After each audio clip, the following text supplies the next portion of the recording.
The book of Exodus.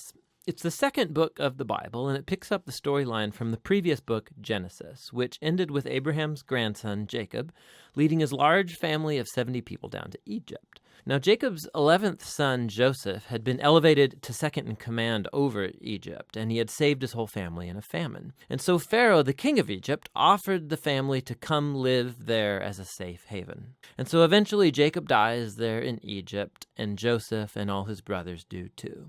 About 400 years pass, and the story of the Exodus begins. Now, that name refers to the event that takes place in the first half of the book, Israel's exodus from Egypt. But the book has a second half that takes place at the foot of Mount Sinai. In this video, we'll just focus on the first half, where centuries have passed, and the Israelites were fruitful and multiplied, and they filled the land. Now, this line is a deliberate echo back to the blessing that God gave all humanity back in the Garden of Eden. And it reminds us of the big biblical story so far. Humanity forfeited God's blessing through sin and rebellion, and so God chose Abraham's family as the vehicle through which he would restore his blessing to all the world. But the new Pharaoh does not view Israel as a blessing. He actually thinks this growing Israelite immigrant group is a threat to his power. And so just as in Genesis, humanity rebels against God's blessing, so here Pharaoh attempts to destroy the source of God's blessing, the Israelites. He brutally enslaves them in forced labor,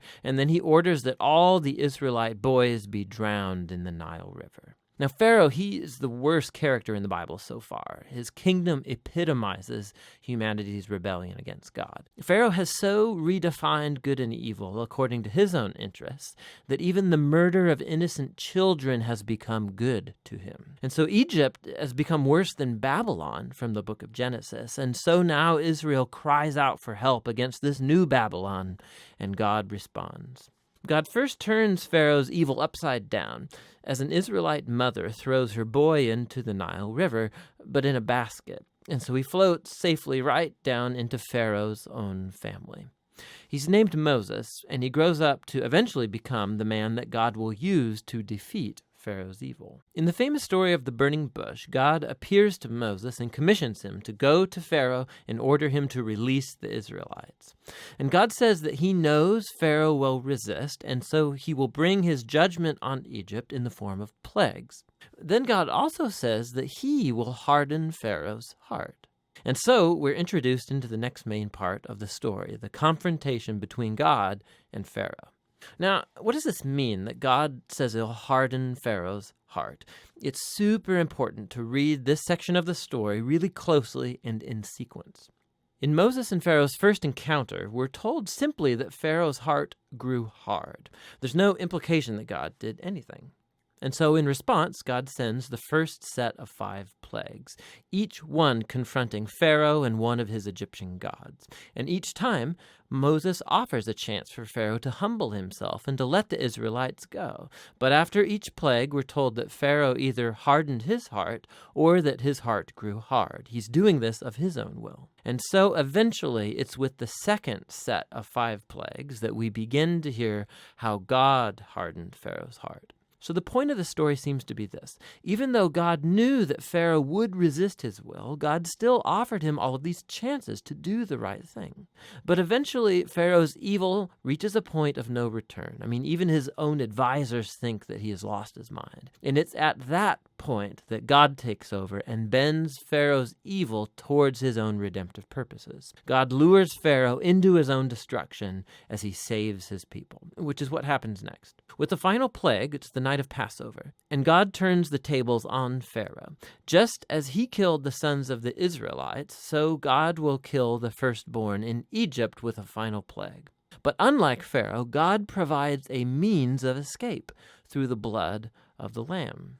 And here the story stops and introduces us in detail to the annual Israelite ritual of Passover. On the night before Israel left Egypt, they sacrificed a young, spotless lamb and painted its blood on the doorframe of their house. And when the divine plague came over Egypt, the houses covered with the blood of the lamb were passed over, and the sun spared. And so every year since, the Israelites have reenacted that night to remember and to celebrate God's justice and his mercy.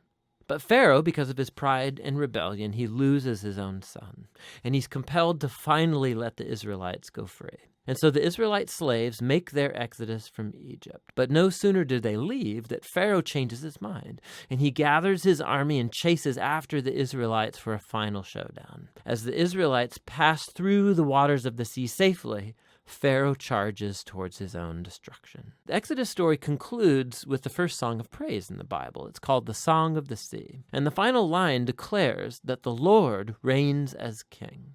And then the song retells in poetry what the story of God's kingdom is all about. It's about how God is on a mission to confront evil in his world and to redeem those who are enslaved to evil. God is going to bring his people into the promised land where his divine presence will live among them. This story is what it looks like when God becomes king over his people. So after the Israelites sing their song, the story takes a sharp turn. The Israelites, they're trekking through the wilderness on their way to Mount Sinai, and they're hungry, they're thirsty, and they start criticizing Moses and God for even rescuing them. They say they long for the good old days in Egypt. I mean, it's crazy. So God graciously provides food and water for Israel in the wilderness, but these stories, they cast a dark shadow. And we begin to wonder, could it be that Israel's heart is just as hard as Pharaoh's? We shall see. But for now, that's the first half of the book of Exodus.